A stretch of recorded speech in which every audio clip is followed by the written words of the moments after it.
आलू की इस रेसिपी को मैं थोड़ा यूनिक स्टाइल से बनाती हूँ। जिसको मैंने बना के खिलाया है सब मुझसे रेसिपी पूछते हैं और मिनटों में बन के तैयार हो जाती है ये रेसिपी। सबसे पहले गोल मिर्च, धनिया और जीरा, इन तीनों चीजों को ड्राई रोस्ट कर लूंगी मैं और ठंडे होने पर दरदरा सा कूट लूंगी। आलू को मैंने थोड़ी देर के लिए फ्राई किया है। उसके बाद मैं ऐड कर दूंगी प्याज, टमाटर और कुटा हुआ मसाला, नमक, लाल मिर्च, हल्दी और कलवंजी। मैं इसको बगैर कवर किए पकाऊंगी। थोड़ी सी मैंने हरी मिर्चें काट के भी डाल दी थी। जब आलू अच्छे से पक जाएं तो इसमें बहुत सारा धनिया, गरम मसाला डाल के सर्व कर लें।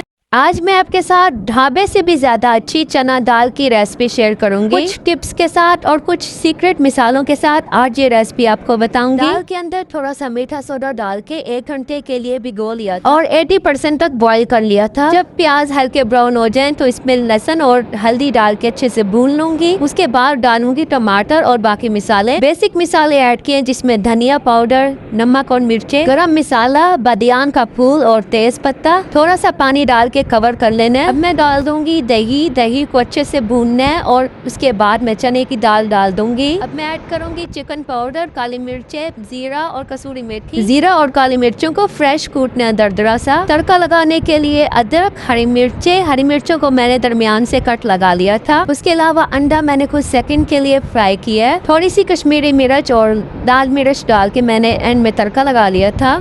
आज मैंने कुछ यूनिक स्टाइल से चाइनीज बिरयानी बनाई है। घर वालों ने बहुत ज्यादा पसंद की है तो सोचा आपके साथ भी रेसिपी शेयर कर लेती हूँ। तो अंडों के अंदर मैंने नमक, काली मिर्चें और फूड कलर डाल के फ्राई कर लिए थे। अब ग्रीन और रेड कलर की हरी मिर्चें फ्राई करके चिकन डाल दूंगी। चिकन के अंदर मैंने नमक, काली मिर्चें और लहसुन डाल के अच्छे से इसको बॉईल कर लिया था और थोड़ी सी जो चिकन की यखनी बची थी मैंने इसी के अंदर डाल दी है। साथ ही साथ शिमला मिर्च और गाजर भी डाल दी थी। उसके बाद सिरका, चाइनीज नमक, चिकन पाउडर और नमक डाल के अच्छे से भून लिया था। अच्छा, मुझे वेजिटेबल्स का क्रंच पसंद है इसलिए मैंने हाफ कुक की थी। बंद गोभी को पकाना नहीं है, सिर्फ इसको मिक्स करना है। चावलों के पानी के अंदर मैंने नमक और ऑयल डाल के अच्छे से बॉईल किया। उसके बाद मैंने चावल डाल दिए थे। चावलों को 80% तक बॉईल करना है। अब मैं खुले बर्तन में चावल डालती जाऊंगी, साथ में अंडा और वेजिटेबल्स और काली मिर्चें। हल्की आंच पर दम दे दिया था और ये देखें मजेदार चावल रेडी हैं। मिलते हैं। जब भी मेरे घर मेरी अम्मी आती हैं तो हमेशा इसी एक ही सालन की फरमाइश करती हैं। उनको ये सालन बहुत पसंद है मेरे हाथ का, तो सोचा आपके साथ भी शेयर कर लेती हूँ। तो सबसे पहले प्याज, हरी मिर्चें, धनिया,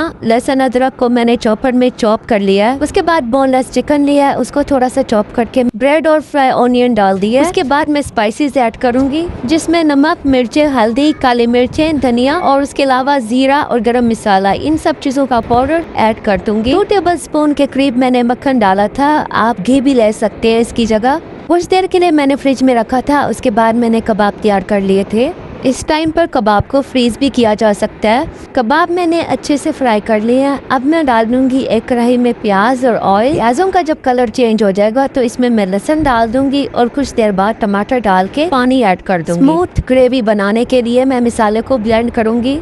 ग्रेवी को अच्छे से भून के इसमें स्पाइसेस डालूंगी जिसमें नमक, मिर्चें, हल्दी और धनिया पाउडर। अब मैं इसमें डाल दूंगी फ्राई किए हुए कबाब और इसको अच्छे से भून लूंगी। अब इसमें मैं ऐड करूंगी दही, जीरा और काली मिर्चें कुटी। मिर्चों को मैंने दरमियान से कट लगा लिया था। इस तरीके से सालन में अच्छा टेस्ट आता है। अब मैं डालूंगी कसूरी मेथी, इससे सालन में 4 चांद लग जाएंगे। और उसके बाद थोड़ा सा पानी डाल के मैंने ग्रेवी बना ली थी। धनिया, हरी मिर्चें, अदरक और क्रीम के साथ मैं गार्निश कर लूंगी। तो मिलते हैं नेक्स्ट वीडियो में। अस्सलाम वालेकुम। आज मैं आपके साथ बहुत ही मजेदार क्रीमी चीजी चिकन हांडी की रेसिपी शेयर कर रही हूँ। तो सबसे पहले ऑयल के अंदर जिंजर गार्लिक पेस्ट डाल के थोड़ा सा भून लेंगे। उसके बाद चिकन डाल देना है। अब इसमें मैं ऐड करूंगी हरी मिर्चें, शिमला मिर्च, नमक, काली मिर्चें, चिली फ्लेक्स और धनिया पाउडर। जब मसाले अच्छे से भून जाएं तो इसमें मैं डाल दूंगी दही। अब मैं ऐड करूंगी गरम मसाला और जीरा पाउडर। उसके बाद जो है मैं इसमें कसूरी मेथी भी ऐड कर दूंगी। इसको अच्छे से कवर कर लेना है ताकि चिकन अच्छे से पक जाए।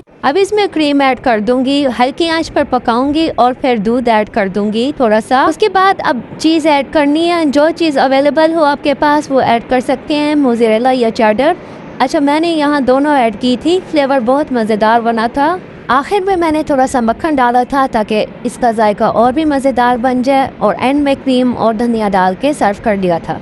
आज मैं आपके साथ शेयर करूंगी मलाई टिक्का राइस की रेसिपी। तो सबसे पहले हरी मिर्चें, लहसुन, जीरा और काली मिर्चों को ड्राई रोस्ट कर लेना है और इसको अच्छे से पीस लूंगी। अब क्रीम, थोड़ा सा मायोनीज और पिसा हुआ मसाला, नमक, लेमन जूस, धनिया पाउडर और दही ऐड कर दूंगी मैं। अब चिकन डाल के कुछ देर के लिए रख दूंगी ताकि अच्छे से मैरिनेट हो जाए। अब इसको हल्की आंच पर पका लूंगी। थोड़ा सा पानी भी ऐड करना है। चिकन अच्छे से पक चुका है। अब पैन में थोड़ा सा ऑयल डाल के चिकन डाल दूंगी। अगर आपके पास ग्रिल पैन नहीं है तो कोई मसला नहीं, आप सिंपल पैन में भी इसको फ्राई कर सकते हैं। अब यहाँ मैंने प्याज को हल्का सा ब्राउन कर लिया था, उसमें मैंने हरी मिर्चें डाल दी और लहसुन अदरक का पेस्ट और मलाई टिक्का की जितनी भी ग्रेवी बची हुई थी मैंने सारी डाल दी है। चावलों के हिसाब से पानी डाला है, उसमें नमक, लेमन जूस और चिकन पाउडर डाल दिया था। एंड में नींबू और पुदीना डाल के दम दे दिया था। लेमन स्किप भी किया जा सकता है। यहाँ पर रेसिपी कैसे लगी कमेंट्स में जरूर बताइएगा। ये करी बहुत ही आसान तरीके से बनती है और खाने में उतनी ज्यादा मजेदार है। तो सबसे पहले दही के अंदर बेसन, नमक, मिर्ची और हल्दी डाल के अच्छे से मिक्स कर लूंगी। उसके बाद थोड़ा सा प्याज, लहसुन अदरक का पेस्ट और पानी डाल के हल्की आंच पर पकाने रख दूंगी जब तक पकौड़ों का सामान बना लेते हैं, जिसमें आलू, प्याज, हरी मिर्चें और कुछ मसाले डाले। बेसन और पानी डाल के अच्छे से मिक्स कर लूंगी। करी को हमेशा घंटा या 1.5 घंटा पकाना चाहिए। इस तरीके से बहुत मजेदार करी बनती है। चाट मसाला, गरम मसाला और पकौड़े डाल के अच्छे से मिक्स कर लिया था। अब मैं तड़का लगाने लगी हूँ। तो सबसे पहले मैंने ऑयल के अंदर गोल मिर्चें, जीरा अच्छे से भून लिया है। उसके बाद मैंने कश्मीरी और लाल मिर्च डाल दी थी। थोड़ा सा पानी डाल दीजिएगा ताकि मिर्चें ना जले। कमेंट्स में जरूर बताएं रेसिपी कैसे लगी।